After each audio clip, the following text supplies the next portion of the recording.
Bom, vamos agora ouvir Flávio Rocha, que é presidente do Conselho de Administração do Grupo Guararapes, das lojas Riachuelo, e que é um grande debatedor da reforma tributária, tem liderado aí grandes debates sobre o tema. Flávio, queremos a sua pergunta e seus comentários.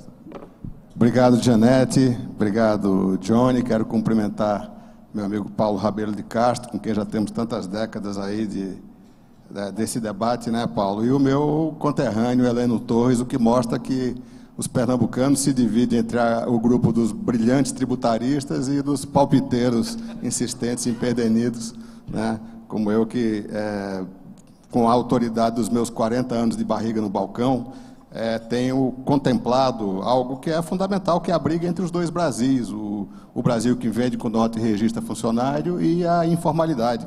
Informalidade que agora ganha armas terríveis, né? Durante a minha vida toda, o terror da informalidade era o camelô na frente da nossa loja. Agora não, é a maior empresa da América Latina, que não por coincidência, na primeira semana pós-pandemia, superou o Itaú, a Vale do Rio Doce e se tornou a empresa mais valiosa da América Latina, com a característica, da mesma forma que a maior varejista do mundo, a maior varejista do Brasil é imune à IVA. Se a frase mais repetida nessas muitas lives que a gente tem visto é 5 anos em 5 semanas de inclusão digital. Isso aconteceu com um tipo de economia que é imune a essas bases tributárias que o tributarismo convencional enxerga, né? Desde a época do senhor feudal, a mercadoria é visível e o pagamento é invisível. Então fazia muito mais sentido rastrear a caminhonete de rapadura de seu Raimundinho lá no nosso Pernambuco, indo para a Feira Livre de Caruaru, do que tributar o pagamento, porque o pagamento, na época do senhor feudal, eram 3 moedas de ouro. A rapadura você podia contar, o trigo, o milho, né? Então, a gente está num sistema tributário absolutamente exaurido, porque 35% é uma mentira, a nossa carga tributária não é 35%, é 35% de 100%. Mas, como bem mostrou o Paulo Rabelo de Castro, 40% da nossa economia, seja por regimes especiais, seja por informalidade, e agora a informalidade dos camelódromos digitais, que estão fazendo crescer explosivamente essa informalidade, você acaba tendo 35% cobrados de 60%.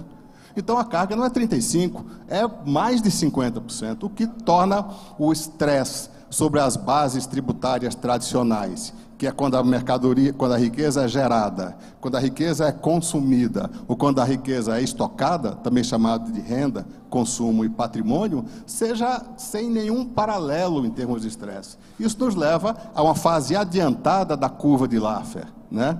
Nós já estamos ladeira abaixo na curva de Laffer. Não há mais o que se fazer com essas bases tributárias, né? É um mero voluntarismo, dizer, vamos tributar menos o consumo e tributar mais a renda. Ora, nós já estamos tributando imposto de renda de um trabalhador que ganha R$ 1.900. Está o estresse de sobrecarga desses alicerces clássicos. Mas, como Deus é brasileiro, nós temos aqui a condição, se vencida a barreira de preconceito e dos dogmas do tributarismo tradicional, tributar a quarta e fantástica e maravilhosa base tributária, que não é quando a riqueza tributária é criada, nem quando ela é gasta, nem quando ela é guardada, é quando ela se move. Essa é a base tributária do futuro, que alcança o motoqueiro da RAP, que alcança o drone da Alibaba ou do Mercado Livre, né? Porque são cadeias produtivas inteiras, professor Heleno, que estão se desmaterializando, né? Um livro se desmaterializou, agora reside no meu tablet, né? Uma música que ocupava uma bolacha de vinil, hoje é um streaming, cujo único vestígio é um débito e um crédito. Por que não refletir sem dogmas, sem preconceitos, contra essa base que nos tira da casa do trilhão e nos leva para a casa do quatrilhão, que nos deixa falar de alíquota de 30%, que é inexequível, professor Leandro. Não existe IVA de 30% num país de histórico de sonegação como o nosso. O ICMS de restaurante em São Paulo já foi 18%, já foi 12%, já foi 8%, já foi 4%, hoje é 2,5% e nunca arrecadou tanto. Experimente tirar o IPI do automóvel e jogar no restaurante, você vai empurrar para a informalidade cadeias produtivas inteiras. A planilha do Dr. Api aguenta tudo, mas ele precisa ir na 25 de março ver como funciona o Brasil real, né?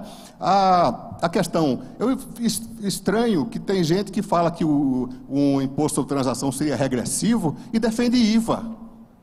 IVA é o imposto regressivo por excelência. E o Brasil é dos únicos 3 países do mundo, que não por coincidência são os mais desiguais, onde metade do bolo tributário vem do consumo. México, Turquia e Brasil. Por isso a regressividade é absurda, e ainda quer se aumentar a tributação do consumo. Um trabalhador de salário mínimo não tem espaço para poupar. Consequentemente, paga sem anestesia os 40% de impostos que estão sorrateiramente escondidos no preço dos produtos. Mas nós aqui, talvez, que poupamos 90% do que consumimos, do que ganhamos e poupamos 10%, pagamos 40% dos 10% que consumimos. Então, o imposto do consumo do pobre é 4%, do rico é 4%, do pobre é 40%. Né?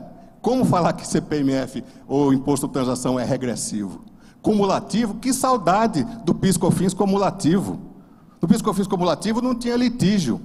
Aí os tributaristas começaram a dizer, porque é feio o tributo cumulativo. O Everardo Maciel, nosso conterrâneo, fala muito bem. O que é melhor, um cumulativo ou não cumulativo? Depende da alíquota.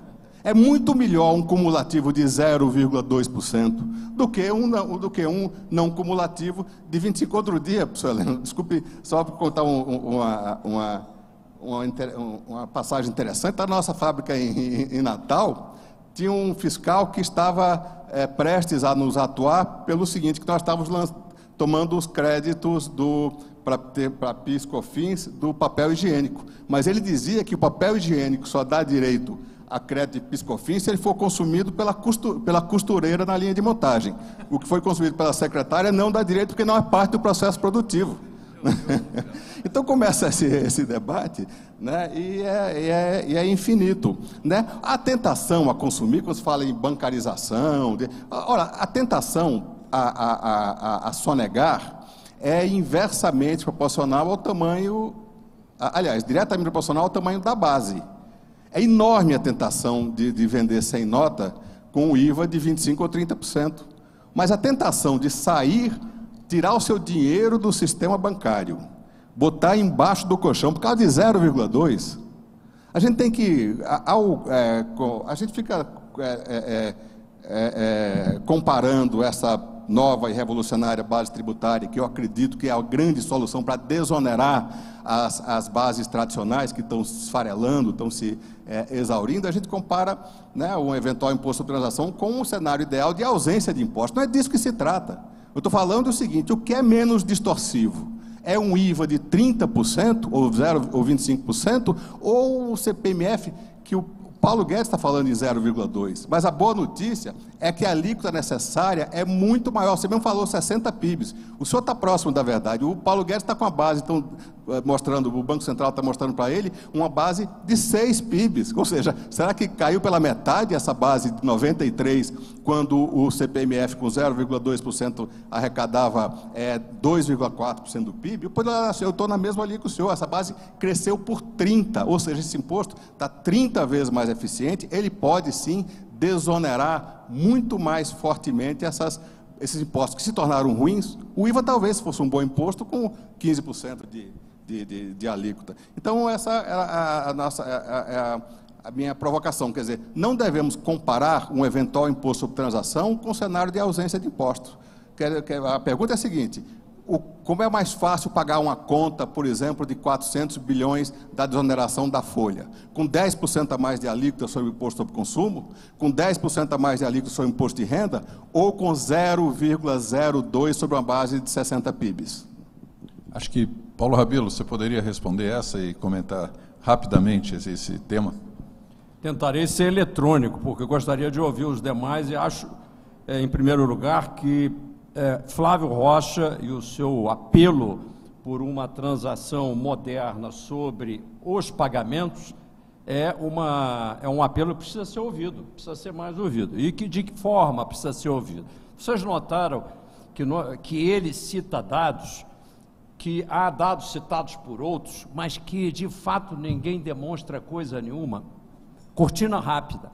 enquanto nós brasileiros estivermos fazendo reuniões como essa, em que ninguém tem planilha na mão, ninguém fez simulação nenhuma, Helena, ninguém responde pelos dados, onde ontem o presidente da Câmara acabou de dar um dado que por acaso não era o dado referente à contribuição previdenciária, por acaso era até, ele errou para mais. A boa notícia é que ele não precisava trabalhar 400 bilhões, só com 150. Nós não estamos nem sabendo os números, querido Flávio. Então nós precisamos fazer consultoria, nós precisamos ter vergonha na cara, nós não tratamos desse assunto como tratamos das nossas empresas, com todo cuidado. Nós somos relapsos, e eu digo isso, Flávio, vamos então nos reunir, vamos estudar mais a fundo, vamos mostrar que o imposto de transação tem as tais cumulatividades, mas que elas não são tão nefastas assim. Para isso nós precisamos dar um passo. O Instituto Atlântico tem 20 mil reais por mês para pagar a secretária, a luz e não sei o quê, eu estou aqui, e como há anos tenho feito, já faço inclusive, dou aqui uma carraspana e um desabafo a todos vocês, por honra da firma, e por isso me candidatei à presidência da República, porque, graças a Deus, aqui os apresentadores nem lembraram, porque realmente não faço a cara de um político, mas é necessário que nós ajamos politicamente, e esse é o repto que faço a este grupo seletíssimo de mulheres e homens de liderança. Paremos com esse lero-lero e vamos fazer conta, vamos apresentar as reformas infraconstitucionais, vamos pagar uma consultoria decente para o Heleno parar de fazer todas as coisas que está fazendo e apresentar uma nova lei. Você está rindo, mas custa tempo e dinheiro. E, no entanto, nós gastamos tempo aí para fazer reuniões, lives com os clientes, estou olhando mesmo para a XP, e não sei o quê, mas a coisa nunca anda, nunca é conclusiva. Nós tratamos imoralmente os grandes temas brasileiros. Era o que eu tinha a dizer a você, Flávio. O resto é conta. Olha, Flávio, excelente sua colocação. Eu digo apenas o seguinte: nós precisamos entender quais são as alternativas. Por isso que eu falo, primeiro precisamos fazer uma reforma emergencial, diluir os problemas que estão afetando gravemente o ciclo econômico do país. Reduzir as externalidades negativas do próprio sistema tributário. Essa é a primeira ação. Agora, quais são as alternativas? O governo não nos oferece nenhuma, não é? Vamos lá, desoneração da folha. Faltam números. Faltam números. A desoneração da folha no início do governo Dilma foi um desastre, tanto que depois teve que ser reformulado integralmente. Por quê? Porque não foi colocada uma alternativa adequada para a substituição da desoneração da folha. Veja, no mundo todo, nos dados da OCDE, tributação de salários medeia em torno de 36%, junto com o imposto de renda de pessoa física. Isso é dado do mundo. Alguns vai a 59%, outros a 40%. A nossa é alta, mas, de fato, nós podemos resolver isso com extinção de certos tributos, fundo rural e outras figuras que vão incidindo no meio das cadeias produtivas, e aquilo já resolve, saneia, de algum modo, a situação da tributação de folha de salário. Mas nós precisamos de números, porque não é simplesmente chegar e vamos revogar um tributo. Tem que ter a substituição, temos que saber a alíquota. Qual é a alíquota do IBS? Até hoje o Bernardo Api não deu essa alíquota.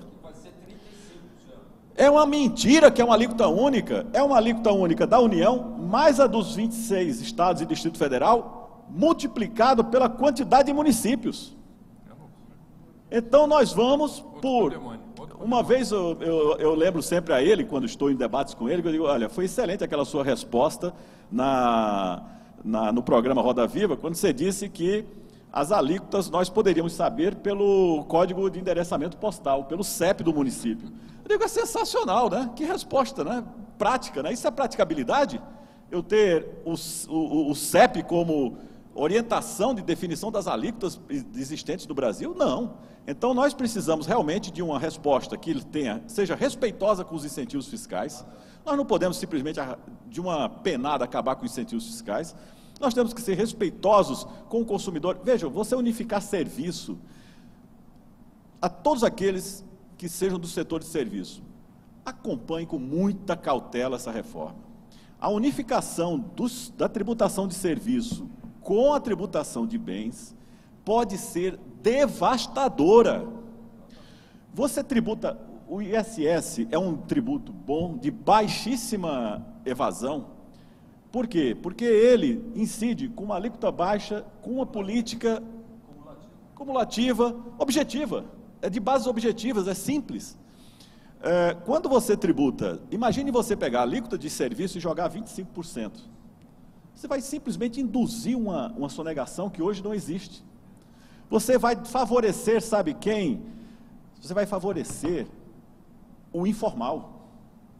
Você vai começar a ter um concorrente pior do que estes camelôs eletrônicos.